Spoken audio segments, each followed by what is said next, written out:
Hello, and welcome to episode 59 of Design Curious Podcast. I'm your host and mentor, Rebecca Ward. Today on the podcast, we're discussing getting paid as an interior designer, and we'll discuss both the getting paid from the perspective of a solopreneur or an entrepreneur and the perspective of an employee. So there's some good information about both and what you can expect going into the career. And before we talk about getting paid, I would love to just remind you to go and leave me a review wherever you listen to podcasts, because I would love to get your feedback on what you're loving about this podcast, any particular episode that is your favorite. So please go and do that, and remind you about the free download you can get, the 3 things I wish I had known when I had started my career in interior design. You can find links to that in the show notes or on the website on the podcast page. Also, if you are interested in learning a little more about the career, more than what you're getting here on the podcast, then I would love to have you join me in my Design Mentor. And in there, you get a 12-module program on in-depth study of the career of interior design, all the tools and tricks you need to get started, get some experience, and get either hired by an interior designer employer or start your own business. So I have a lot of great information for you in that program, as well as the opportunity for one-on-one mentorship with me in our monthly call. So you can sign up for My Design Mentor on the website as well, arbordesign.com. And now let's talk about getting paid. You're now listening to Design Curious, a place where you, creative one, are here to learn about what it really is like to be an interior designer. And I'm your host and mentor, Rebecca Ward. If you're worried about how to succeed in a creative career, if you're ready to learn your next steps to become an interior designer, and if you want the satisfaction of doing something you love every day, you are in the right place. Grab a coffee, a notebook, and let's dig into today's episode. Okay, let's talk about getting paid. In the first part of the podcast, I will talk about getting paid as a entrepreneur, designer who owns your own business and you're figuring out what to charge your clients. So there's a few different ways that interior designers typically charge their fees. The one that I do is hourly for everything.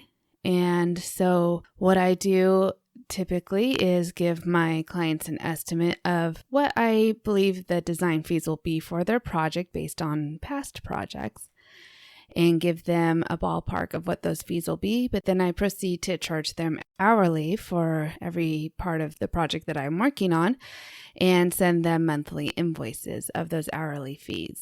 So this method is probably the best way to really understand how much you are working on a project. And the pushback that a lot of designers have with this method is that they don't want to track every minute of their day. No one really does. This is a method that lawyers and attorneys use. So it's very similar. I charge in 5-minute increments.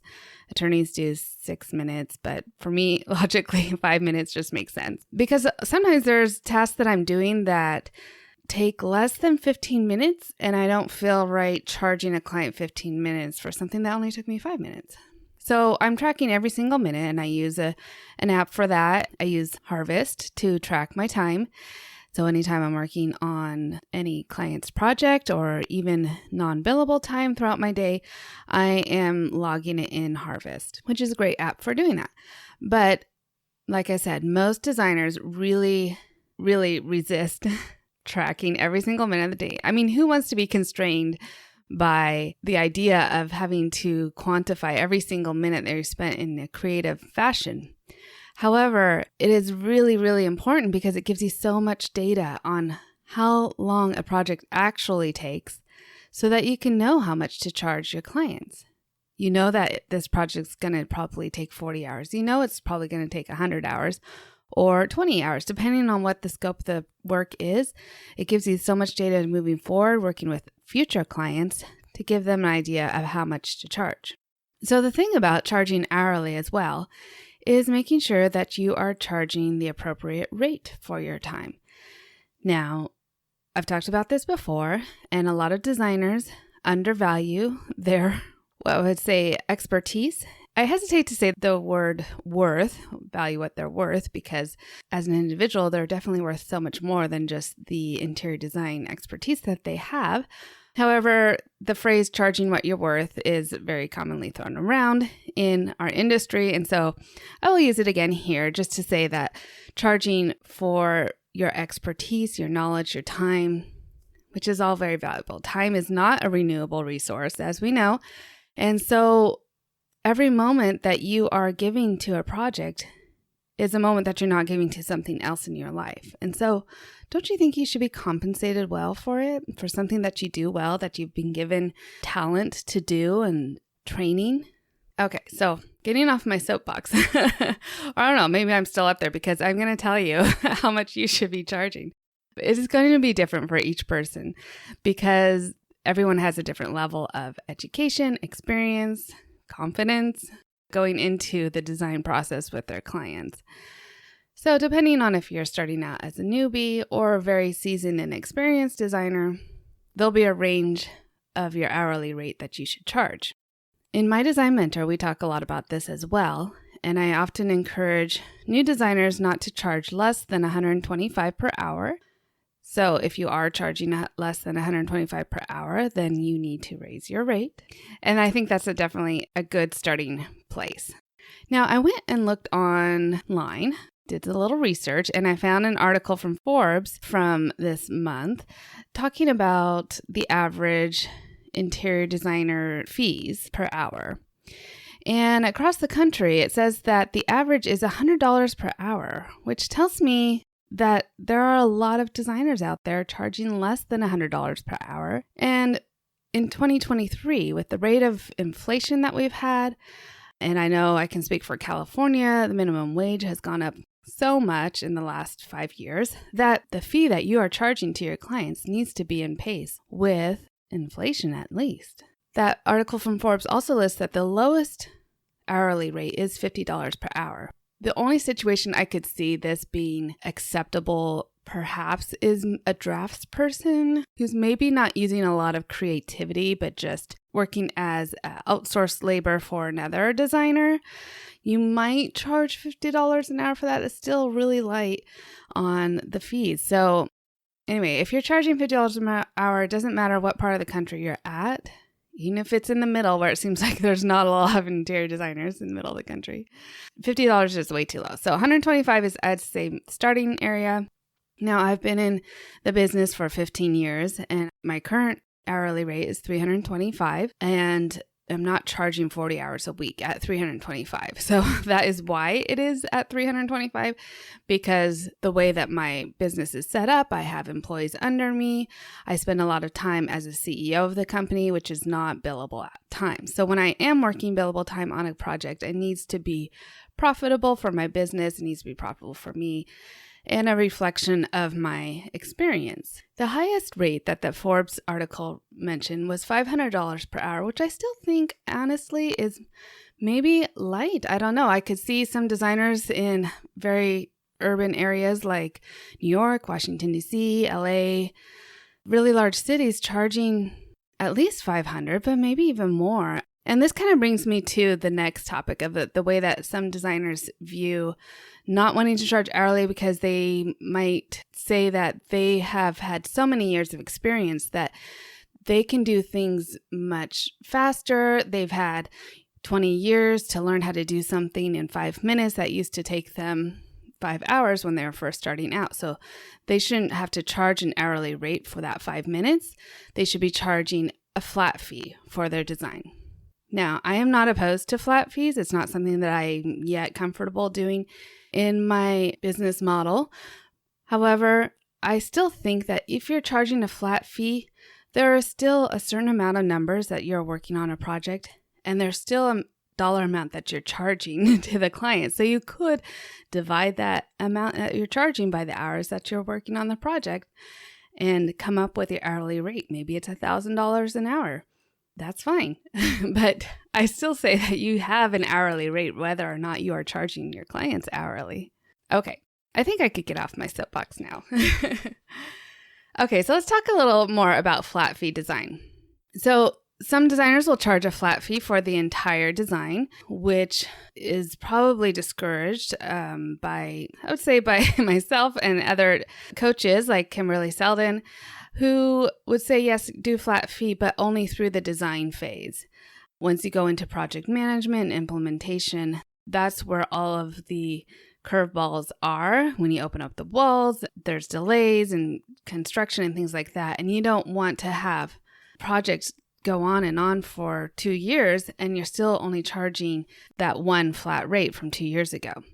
So that's a situation where I think that, yes, you could charge a flat fee for the design phase up front. Say you charge $20,000 for a design of a whole house.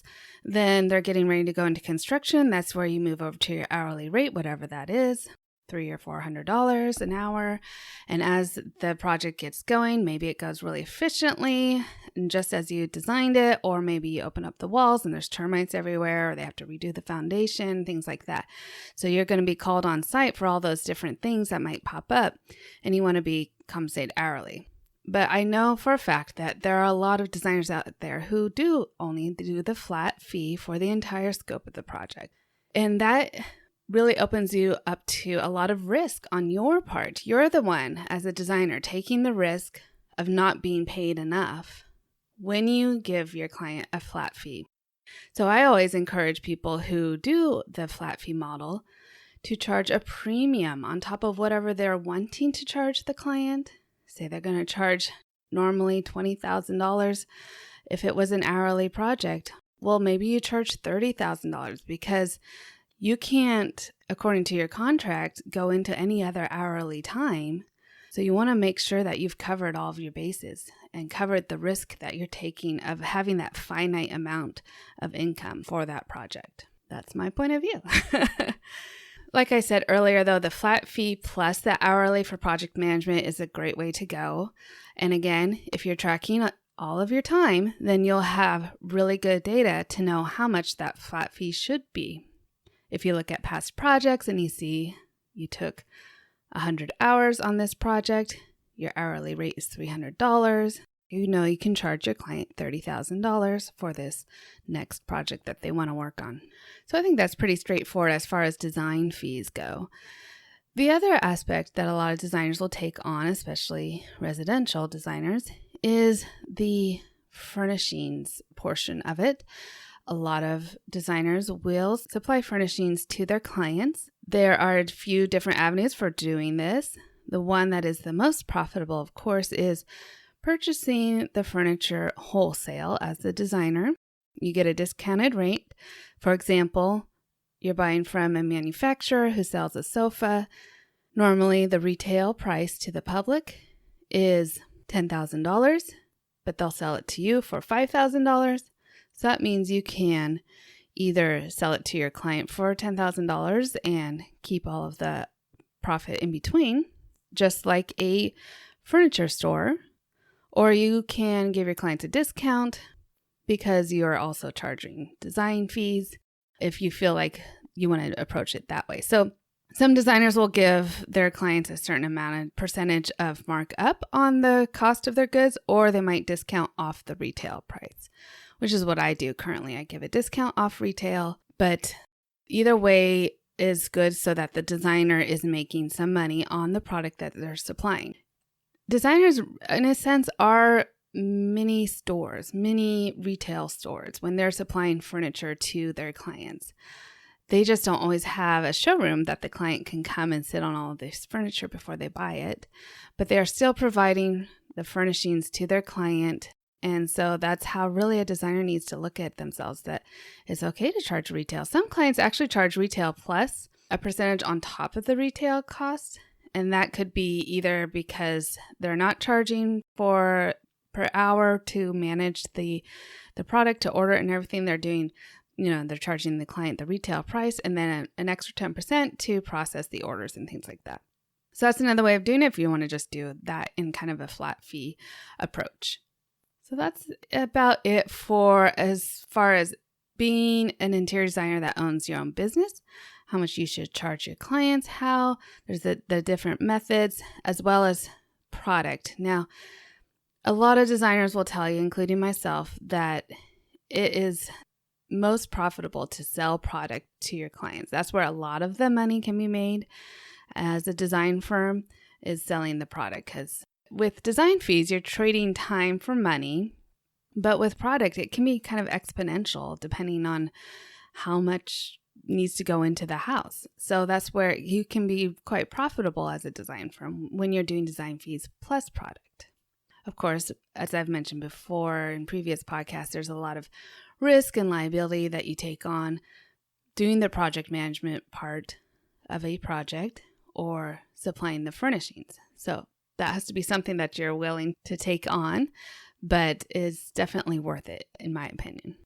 All right, let's switch over now to the employee part of being an interior designer. So say you are an interior designer that wants to be hired by somebody, and what are the compensations that you can expect to get paid? So I looked up on the U.S. Bureau of Labor statistics about interior designers. The most recent information was tallied in May of 2022. Kind of gives you maps of where interior designers are located, being hired, and the study didn't include self-employed designers. So this is only designers who are hired by other people within a design firm or by an architecture firm or things like that. And so it gives you a good idea of where those designers are at in the country. Like I said, a lot of the middle areas of the country, which is, more farmland and rural areas, there's less likely a need for interior designers in those types of areas as in an urban or densely populated area. So according to that study, the national estimates for interior designers' wages, the mean hourly wage was $32.43. So that's just the average of what an interior designer is paid at a design firm. About 10% of those designers start out making $17.60. So that would probably be entry-level designer. Depending on the part of the country, it could be as low as, $17, $18 an hour. About a quarter of designers make in the $22, $23 per hour. And then most are making in the upper 20s, low 30s. And then it's more rare to be in the upper 30s or upper 40s. And who would be making, $40 to $50 an hour? It'd likely be senior designers with like 30 years of experience, or principal designers at a firm, someone who the design firm can afford to pay that much, their annual wage being 6 figures. But I think that the designers traditionally don't make a lot of money. And like I said, my professor when I was in school said, you better be passionate about this career because you're never going to make a lot of money. And so I think that the first part of what we talked about in this podcast of the entrepreneur charging, quote, what they're worth, and how much the design employee gets paid are very closely correlated. As designers charge more, then as an industry, it elevates our practice and it allows us as design firms to pay the employees more and what the employees should be paid and should be compensated. So it shouldn't be that you can only make 6 figures as an interior designer if you own your own firm. It should be also that perhaps if you are in a firm for a while, you can make 6 figures as well, because not everybody wants to go the entrepreneur route, but they want to make a good living as an interior designer. And I think that they're closely correlated and that as an industry, we should elevate this. I'll be charging more, but also the client and the public need to understand why we have such high design fees and the value that we bring to every project.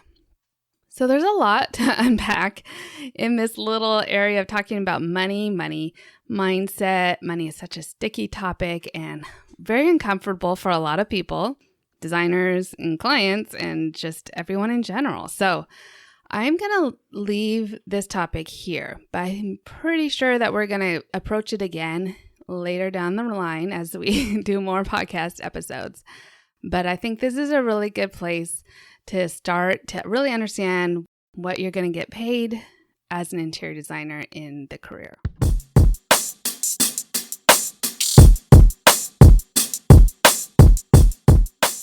So I hope you found that interesting as far as what you can expect to get paid as an interior designer or what you should be charging as an interior designer.